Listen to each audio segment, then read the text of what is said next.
What's up, everybody? Alex here, coming at you from the end of day one, Paintball Extravaganza 2014. So a couple things going on today. One, today was completely swamped. Day one, it always happens. Vendor booths are just completely overwhelmed with people just trying to, get their hands on and get photos on new products. So I didn't really get to do any video today. I did take some pictures, so I'm going to be going over the stuff that I did get pictures for today. Those pictures are located over on the Facebook page for this YouTube channel, PI Paintball. I'll put a link to that in the description. So I'm going to be going over that. I'll be continuing to get more pictures throughout the week, and I'll do end of the day videos just like this. Hopefully, starting tomorrow and definitely Thursday, I should be able to bring you guys some video from inside the event with the companies themselves, with the guys there, trying to show off their product. So I'll try and be doing my best to get that up, but today was just not a good day for it. Everybody was swamped, and I really, pretty early I realized that I probably wasn't going to be able to get what I wanted out of it, so I took the opportunity to walk around and really check out everything that was there so I could really try and kind of focus and hone in on what I really wanted to go take a look at in the next following couple days, so I can really try and get more info, better info, and pictures and videos out of the important stuff that people want to see. So that was it. So again, video galleries are over on the Facebook page. There'll be a link to that in the description. And I'm going to go over basically what went down for me today, and what you guys can see pictures of. First thing right off the bat, I went over to MacDev and I checked out the new Cyborg 6. Short info on that right now. They're still working on the GTI software for it, because they said they're still working on the software to properly control both regulators, both the LPR and the HPR. So they're hoping that the software should be done soon, but it's not done yet. So I did take a bunch of pictures. It looks really cool. It feels really great. I got to mess around with it for a while. They had one of the Ninja super light tanks on there. Felt really great. Felt really balanced.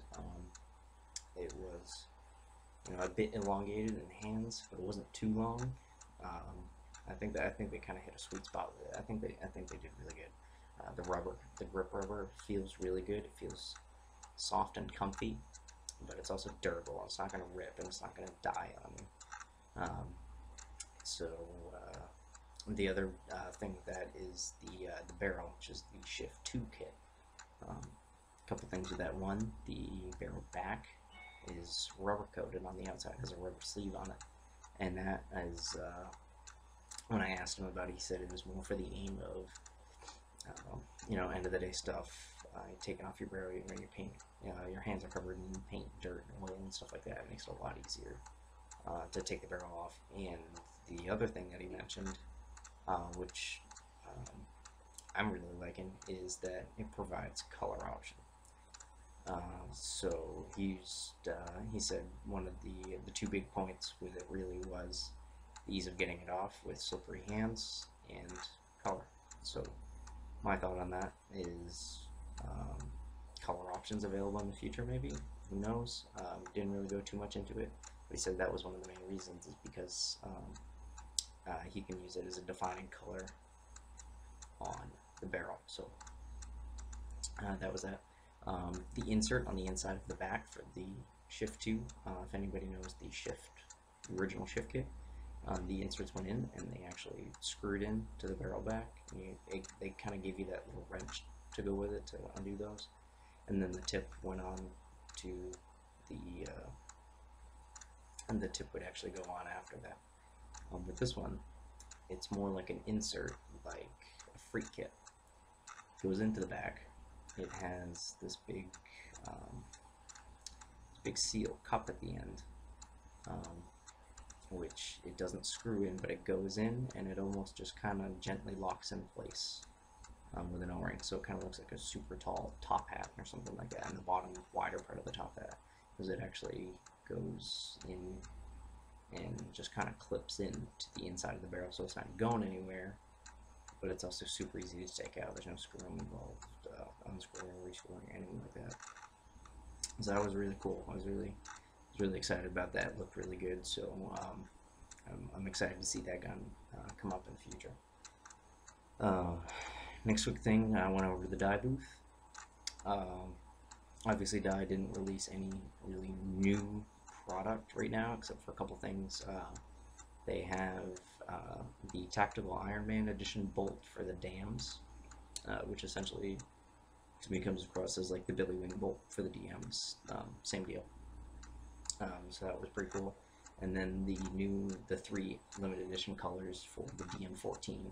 Those are in the galleries, the pictures that I took. And they're absolutely gorgeous. Those PGA patterns are absolutely gorgeous. Definitely want to go check those photos out. Next thing down on my list, let's see, we get Ninja super light tanks. They are as super light as they say. In the pictures that I took, which you can go find, I have pictures of a Ninja super light tank with a reg on it on a scale, and I took a picture of the final weight of it sitting on the scale. And the next picture is the picture of a regular 6845 tank without a reg on the scale. And let's see, I wrote it down real quick. The Ninja super light tank on the scale with a reg came out to 1 pound 14 ounces. A regular generic 6845 tank without a reg on the scale came out to 2 pounds 5.2 ounces. Doesn't seem like a super lot, but when you pick them up, you can feel the difference. It really is a huge difference. You gotta remember that was with the reg, with the super light tank too, so you add the reg onto the regular tank and it's gonna be even more. Potentially maybe even, you're talking about a whole pound, maybe over a pound of difference. But it feels like more than a pound. It really feels really light. So when I was talking to them, he said the way they did that is they basically shrunk the interior sleeve of the tank and then just rewrapped, reinforced with the carbon spinning machine that they spin the bottles in, and it was as easy as that. The other thing is the new Ninja Pro 2 rig. I think it's called the Pro 2 rig. Basically, the big thing with that is they replaced at the end of the tank, at the end of the rig, you have the pin at the top of the reg, and that's what actually gets depressed when you screw a tank into a gun. The pin actually gets depressed. You can see it on your tank. That doesn't have a pin anymore. It's a ball bearing that seals. So there's no more trouble with pins. They don't bend. They're not. It's not like a really finicky airflow. Air doesn't flow super smoothly off a pin. If you've ever seen the inside of a regular, and you take those pins out, a lot of the time they're like hexagonal or like square, or they're really rough and stuff on the inside. So with this ball bearing, it seals just fine. And there's no tech issues that are related with it, with like the pins and stuff like that. As a tech, I can tell you some of the pins get really annoying in some of the different regs from company tanks out there. They're prone to failure. They don't seal properly, all that kind of stuff. So with the ball bearing, it seals just fine, and it creates a super smooth airflow over the ball bearing into your gun, which translates to better consistency and better output. So that was really cool. Really digging how light those super light tanks are, though. I'm kind of excited. I might have to just get one for myself. I went over and stopped by J4 to check out the torque. The torque is almost done. They have some what they're calling, I think what's in the pictures, they're calling the tech cut, which is basically just like unfinished bodies, and it's the entire J4 torque with just like unfinished bodies and frames. So the final J4 torque would be the same thing. They're done with the gun, they just would come with better finished bodies and frames. So the tech cut is what's in there, so it's just kind of like a rough version. Everything else is fine. The gun works. It's done. They just need to finish up like body milling and anodizing and that kind of stuff. And it was really cool. So there's pictures of that, and there's pictures of the internals. what can I say about it? It's a stack tube spool. It seems to work. People are really excited about it. I've already got someone lined up to buy one. People are that hyped about it, so hopefully I'll be able to get more information about it and get a little bit more detail and with photos or something like that within the next couple days, and I'll be able to get back to you guys on that. But it looked really good, felt really good. You know, no rubber forerip and all that kind of stuff that every other gun seems to have nowadays. But it did feel good. It did. I was impressed by it. So next is probably the biggest thing on the list that everybody's been asking for is the Paragon, the lurker gun. So I spent a good deal of time talking to the lurker guys. Great guys. I had a lot of fun talking to them and finding out all about the lurker gun. It seems really, really cool.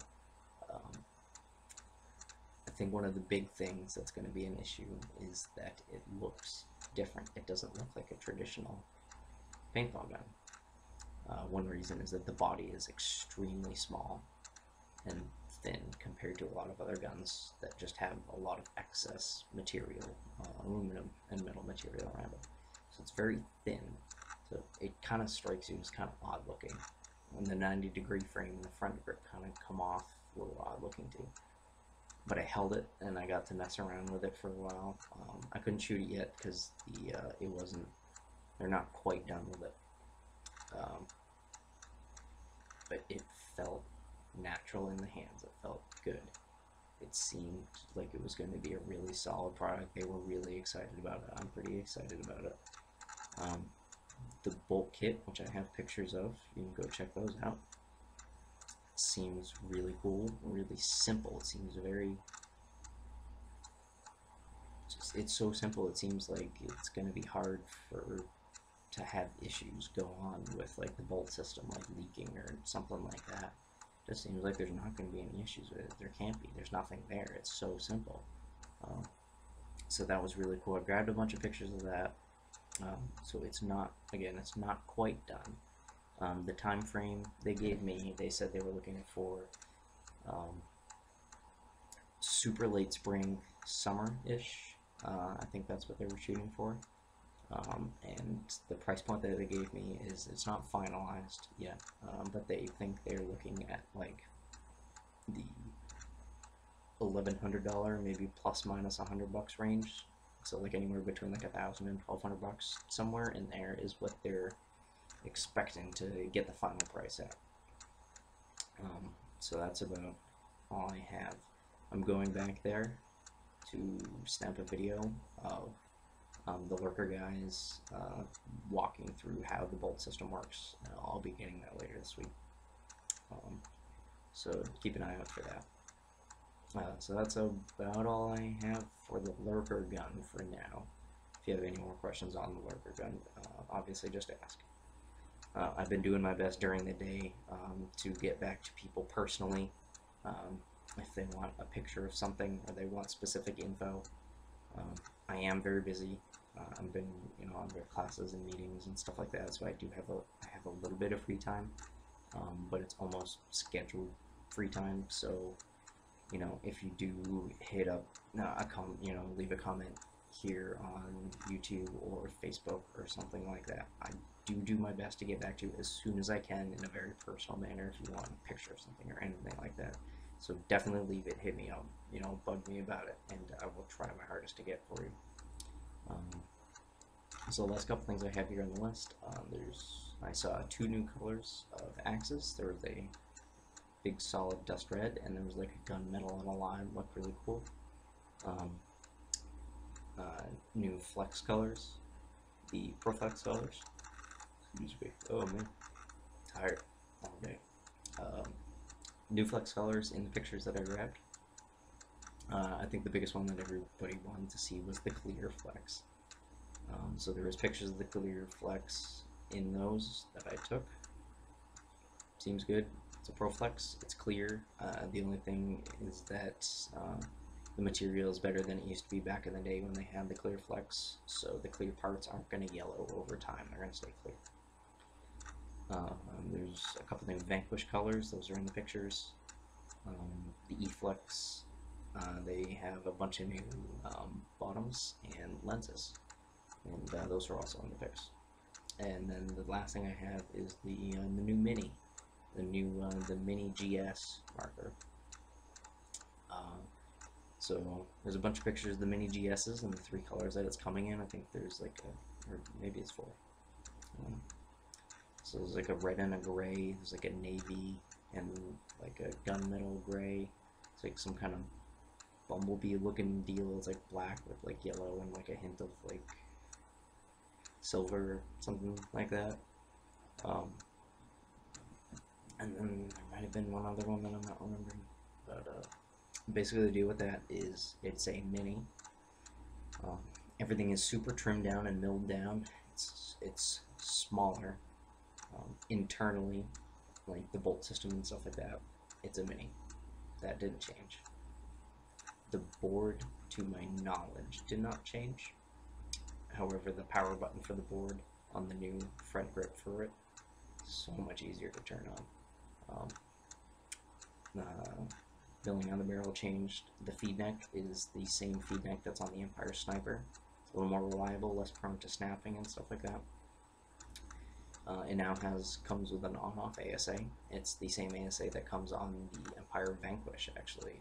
It's not the relay that comes on the Axe, it's the one that comes on the Vanquish, the really nice one. And then the other thing is just like the grip sets that comes in, the nice big oval molded foregrip and frame grip. It's really comfortable. Again, it's rubber that's soft and feels good, but it's not cheap, and it's not gonna rip and just be destroyed, in a matter of, a couple play sessions. So that was about it for that. Other than that, it seems to be the same about. The trigger, to me, for some reason, felt nicer than a regular Mini. I don't know why.